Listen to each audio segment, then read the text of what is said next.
NXT Takeover Brooklyn 4. Well, what can I say about this show, this pay-per-view tonight? Well, one thing I can usually go off and say right here is that it's better than what we see on the main roster. But come on, then again, when are any of these takeovers bad? Like, seriously, when is any of this shit bad? There may be a weak match, but I could even say it's barely weak, really, and still, the show itself is still great. And like I said, you can't really hate on Takeover. SummerSlam, good luck to you tomorrow, because you're going to need it.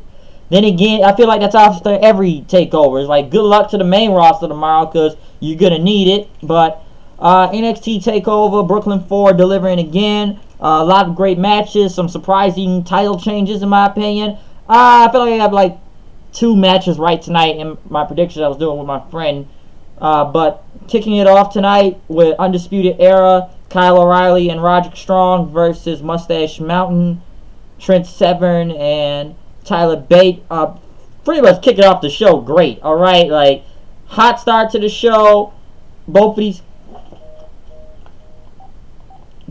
guys, like, all 4 of these guys just killing it out there, alright? And they really were playing up into Tyler Bates' leg being hurt, which I almost thought that Severn was going to throw in the towel at one point throughout this entire match, but the crowd went nuts for it then once he didn't throw the towel in. But once again, a hard-hitting match. Both guys kicking the shit out of each other. Bate just going in crazy, man, with those. Like, dude jumps out of the ring, does that thing, goes across the ropes with his arms like that, going into a clothesline in.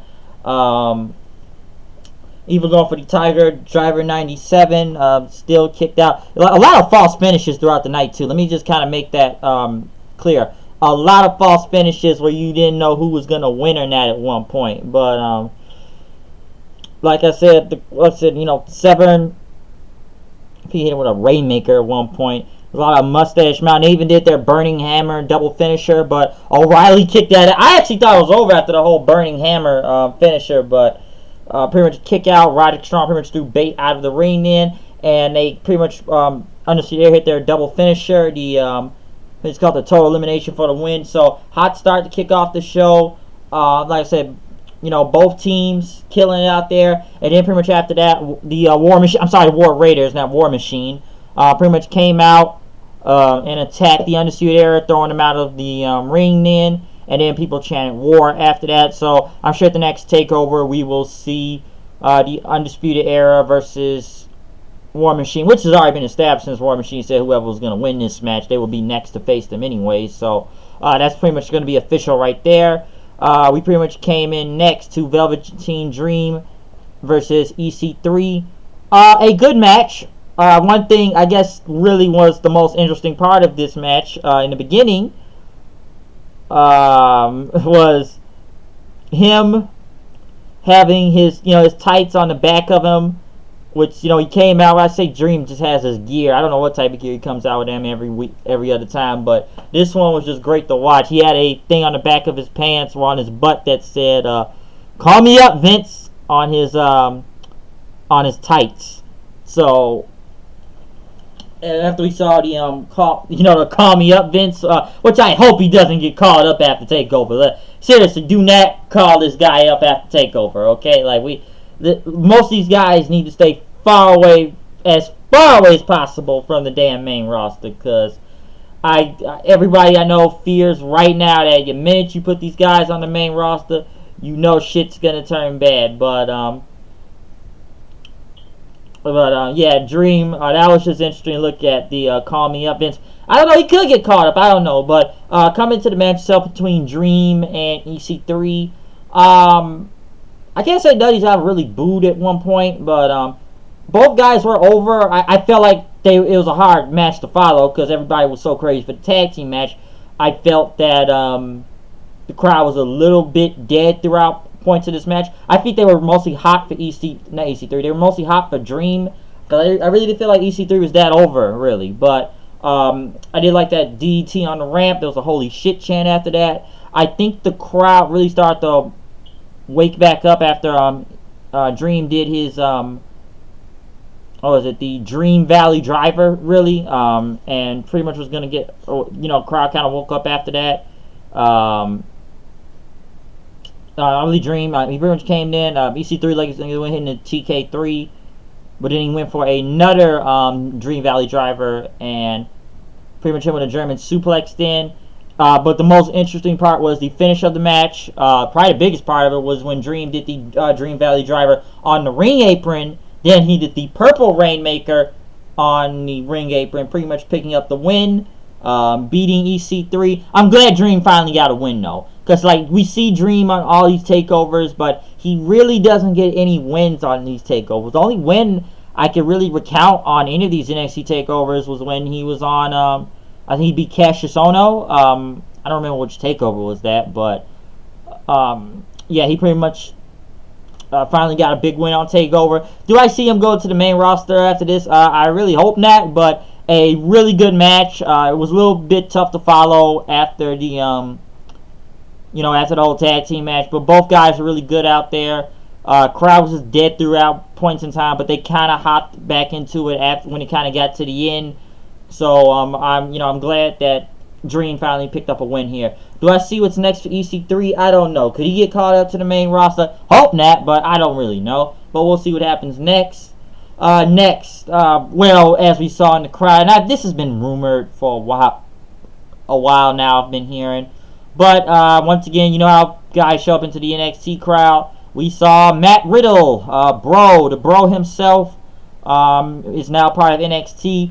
I kind of knew he was coming to NXT anyways. There's been rumors about it for damn near a month or two now. I've seen a couple Matt Riddle matches, to be honest with you, throughout time and time. Mostly through... Like I saw a few matches time and time. I've seen some of his PWG work. I've seen a few matches with him going against Minoru Suzuki and others, and Keith Lee. Now, I do believe, and someone kind of pointed this out to me, WWE's been signing all these guys recently, especially from the indies into NXT. And I didn't really believe it at first, but I do believe I've been seeing them sign all these, indies guys, Keith Lee and Matt Riddle and others. I think they keep signing them because they don't want them to be all in. Or, hell, I'm probably sure they don't want them to be part of the damn garden with that, New Japan Ring of Honor thing going on, but I really believe they don't want them to be part of that all-in event coming in the next few weeks in September. That's why I feel like WWE's been signing all these guys, so people would not be, all in for that whole, Bullet Club thing coming in Chicago pretty soon. So I do believe that, but, Matt Riddle making his appearance out there, so we know he is part of NXT now. Next, North American Championship on the line, Adam Cole versus Ricochet. Adam Cole, baby.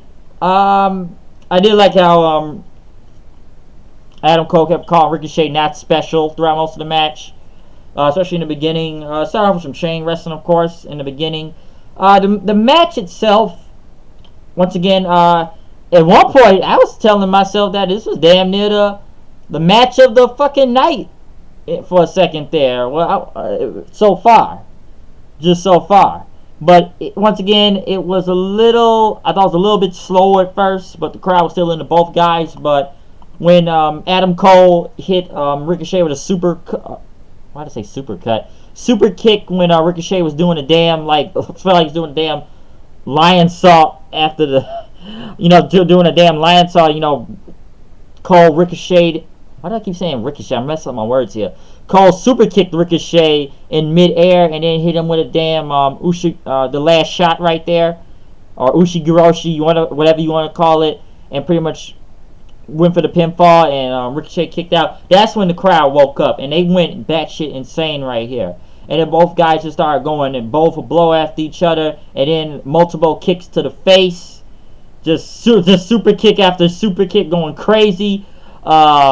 Ricochet then hit a Franken driver then, and he was going to go for the 630, but Adam Cole rolled to the ringside and to the apron, but Ricochet pretty much ran up and did a damn Hurricane Rana to the outside of the ring, looked fucking crazy, and then he finally hit the 630 for the win, making Ricochet the new North American champion. I was about to say championship, but I really thought Cole was going to pick up the win. I thought Undisputed Era was still going to retain all their titles, but surprisingly, Ricochet, one of my predictions I got wrong. Ricochet picking up the win, but a very great win and deserving win, so good for him picking up his first title on NXT. I thought Cole was going to retain, but I'm sure we will see a rematch with these two, but they put on a really good match. Kevin Owens and Mark Henry were in the crowd. Next, NXT Women's Championship on the line. Shayna Baszler versus Kairi Sane. I still think Kairi Sane's entrance looks like a Universal Studios ride, but the pirate thing is getting over after learning the meaning of it. But a really good match. Once again, it was kind of a tough act to follow with the women, but the crowd was into this match though throughout time. Mostly you saw Baszler focusing on Kairi Sane's leg, twisting it, and people mostly booing at her. Even when they showed Ronda Rousey at the ringside at one point, the crowd kind of damn near immediately booed at her at a point in time. But once again, it was Baszler just going after Kairi Sane's leg throughout the entire match, but Sane was able to come back, even hitting the her insane elbow off the second rope, then a crossbody on the outside of the ring then. But Baszler once again going for that damn leg. Sane was going to go back for the elbow, but did try to do her anchor finish, but it flipped into that Coquina clutch then after that. Sane was able to get back to the ropes then, and she kind of went after that anchor thing, but as Baszler tried to crawl the ring, she pretty much did it like on the ropes then, doing her anchor submission there, pretty much holding it from there, but I had to break the 5 count, and pretty much hit an Alabama slam. But this was the interesting finish coming in through this entire match, a surprising finish.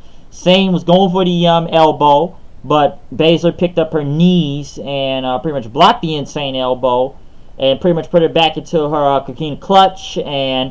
But Sane was able to pretty much bend all the way back, flip out of it, pretty much into a pinfall. A very surprising win. Baszler's shoulder on the mat there. So Kairi Sane became the new NXT Women's Champion. It does protect Baszler right here. I'm sure we will see a rematch. Or are they going to move Baszler up to the main roster? All I can say is it was a really great women's match. I will say that. Once again, the crowd's a little dead, but they really were hot throughout this entire match. So it was just great, and it does protect Baszler, not having her just take a regular pinfall, but a very surprising pinfall there. So Sane picking up the win. I'm glad she did pick up the win.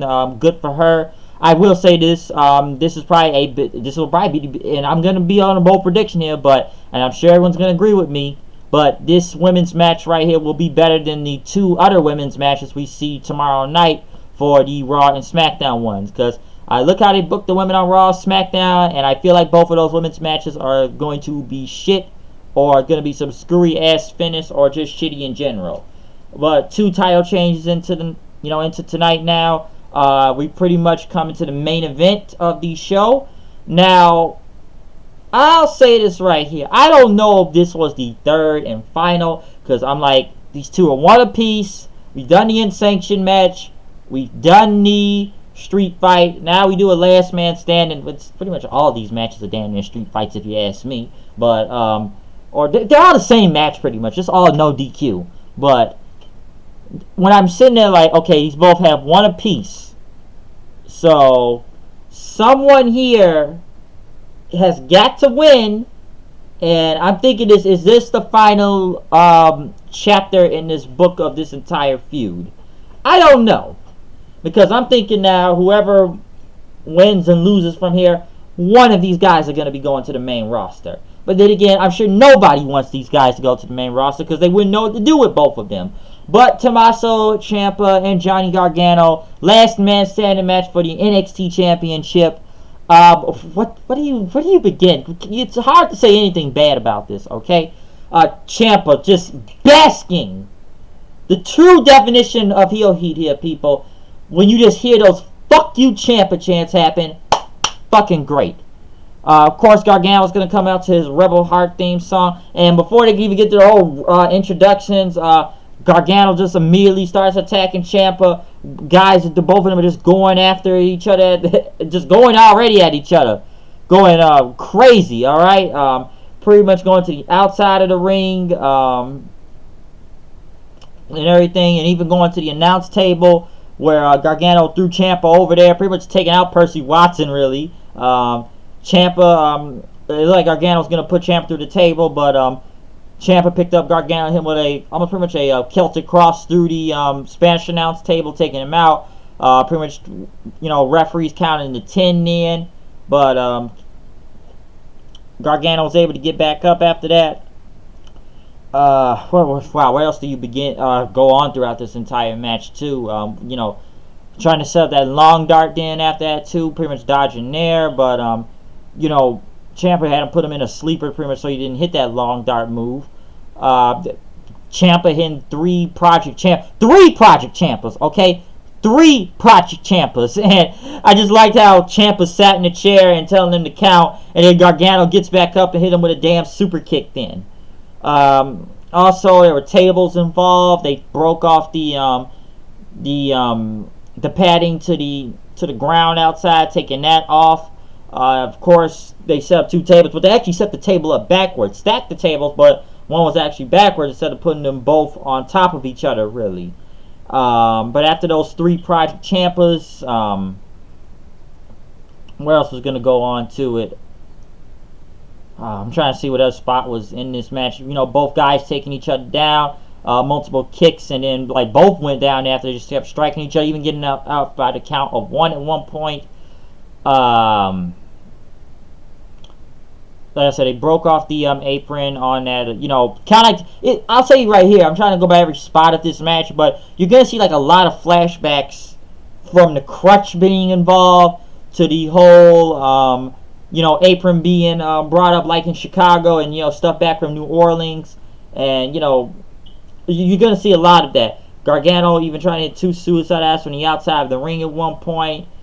He even got his DDT on Ciampa, but Ciampa was able to roll out before the 10 count he even got to 10. Once again, another Johnny Wrestling chant. We even got the handcuffs, which got involved. One thing I did like throughout this match, and this was fucking crazy. They're on the outside of the ring, but Gargano once again was going to go for his super kick, but he hit one of the damn production crew guys, and hurt his knee, it looked like. And Ciampa takes the chair, takes out Gargano, takes the chair and hits him with a running knee, going through the damn barricade, and Ciampa is literally burying Gargano with everything. The announce chair, the ring bell, the damn regular chair, the barricade. He even threw the damn production crew on top of him. Even standing on top of the announce table there, hoping that he buried him. Just everything but the damn kitchen sink to bury Gargano. But Gargano just climbed his way out of the damn wreckage just to get back up. We even get back to the damn 2 tables then. Even Gargano even did his whole bye-bye and then super kicked Ciampa onto both the tables, which tables look like broke easy. Not that devastating of a spot, but Ciampa was able to get back up. They started looking at each other then, and then we went back to the apron as, Ciampa's just trying to hold himself on a damn crutch then. Gargano knocked it off and even went back all the way back to the first NXT Takeover Chicago 1, where the damn breakup happened, and threw him into the the LED wall right there. But then he got up to the video wall then and pretty much hit him with a Gargano's escape, but then pretty much handcuffed Ciampa to the video wall then, as he's just saying, I'm sorry, but Gargano kept super kicking him, and he said, you did this, which he even did this at one point, hopingly that, that he would stay down, but as he's saying, I'm sorry and everything, Gargano just looked at Ciampa and even put down his knee pad and just backed up, going for the whole DIY kick thing, but he overshot the kick, and yes, he did knock down Ciampa for the 10, but he overshot it, that he went over, hit into like one of those crate boxes onto the table, which pretty much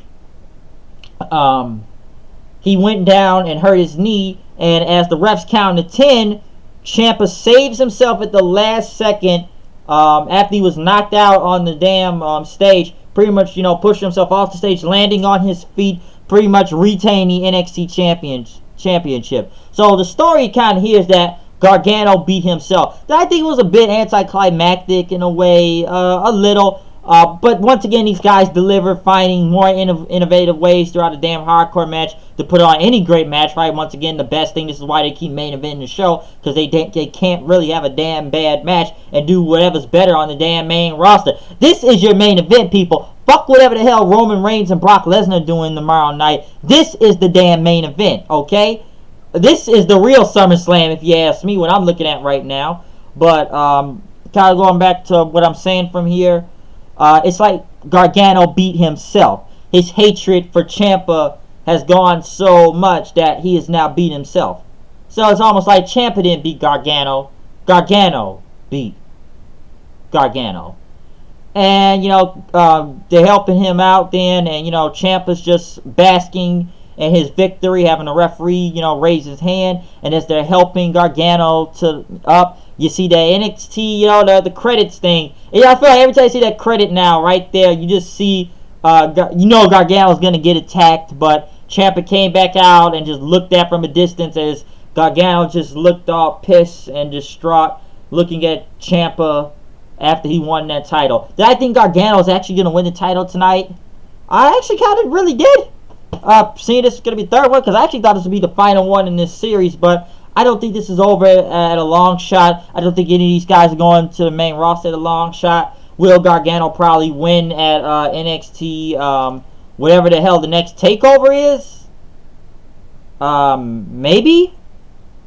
I don't know. It could happen, but once again, these guys just always deliver. It's hard to say anything bad about them. It really is. So, they pretty much killed it out there again as usual. So, at first I thought it was a little bit done that he overshot the damn thing, but at first, but I understand why this finish happened. But NXT Takeovers always deliver. It's hard to say what was the weakest match out of this. It's hard to say any of these matches were weak.